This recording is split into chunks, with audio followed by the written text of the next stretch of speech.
right, let's just dive right into this explainer. When we think of football's absolute greatest strikers, we picture the glory, the roaring stadiums, just absolute physical perfection. We picture Gabriel Batistuta, the long hair, the devastating power, just sheer dominance on the pitch. But what happens when that final whistle blows and the stadium empties out? Today, we're unpacking the totally shocking, hidden aftermath of Batistuta's legendary career. It totally shatters that illusion of the untouchable athlete, doesn't it? And I mean, this isn't a metaphor. After retiring, Batistuta's reality became a literal living nightmare. Just imagine the everyday simplicity of, say, walking across your own bedroom. For him, a 3-meter walk to the bathroom at 4 in the morning was pure agony.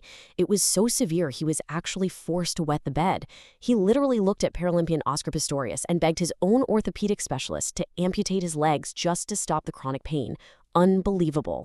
But then, you contrast that agonizing reality with an absolutely staggering number, 300. That's 300 career goals across 516 appearances. So the whole point of this explainer is to really understand this dynamic. We're talking about the ultimate sacrifice for sporting immortality. How exactly does a man trade his own skeletal structure for 300 moments of pure global euphoria? Part 1, a reluctant football star. From Avalon data to the pitch. Because to really understand the sacrifice, we've got to understand the man. And here's the crazy part, the ultimate goal scorer never actually dreamed of being a footballer. Growing up, young Gabriel wasn't obsessed with the pitch at all. He actually wanted to play basketball or even studied to become a doctor.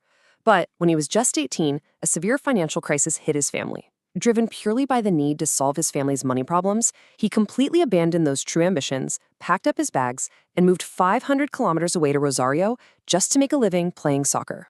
He wasn't born with this natural obsession for the game, right? He basically had to engineer himself into a weapon. When he first got to Rosario, he met his first major coach, Marcelo Bielsa.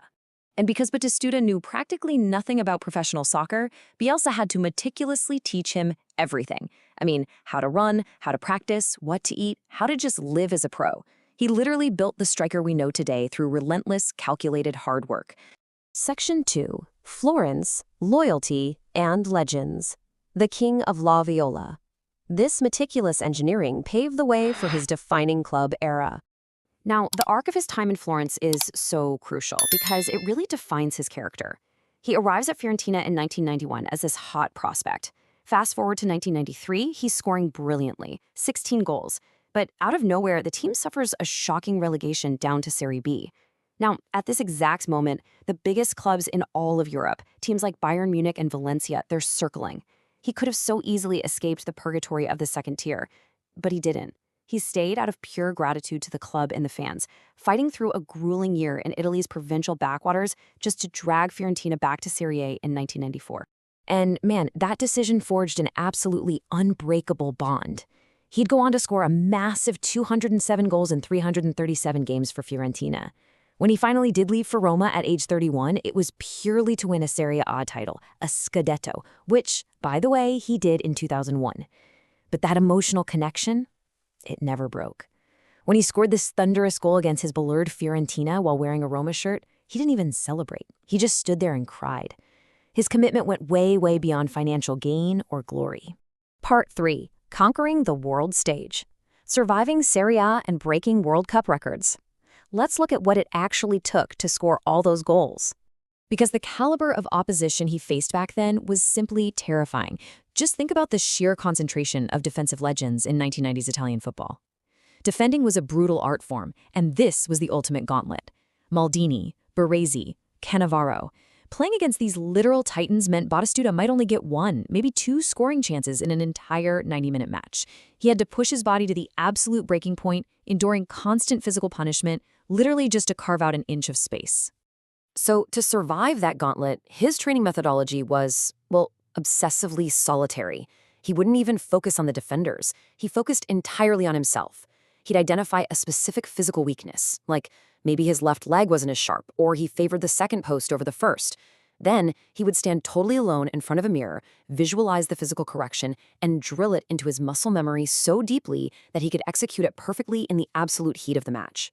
And that obsessive preparation translated flawlessly to the global stage. I mean, think about the number 2 for a second. Gabriel Batistuta remains the only player in the entire history of the sport to score hat-tricks in 2 different FIFA World Cups. He hammered 3 goals past Greece in 1994 and then turned around and repeated the incredible feat against Jamaica in 1998. When the pressure was at its absolute highest, his execution was just flawless. Section 4. The Machine Gun Legacy. Joy, comparison, and a devastating toll. This really brings us to the cultural mark he left on the game. If you know Batigol, you definitely know his celebration. He'd run to the corner flag and mime firing a machine gun. It looked incredibly fierce, intimidating even. But the origin? It's surprisingly innocent and honestly kind of funny. It was born in 1998 simply from a running joke with a Fiorentina masseur who teased him by saying, "If you score, you shoot me." It perfectly captures this wild contrast between his aggressive, devastating presence on the pitch and his deeply thoughtful, grounded nature off it. And that thoughtful nature really extended to how he viewed the game's greatest players.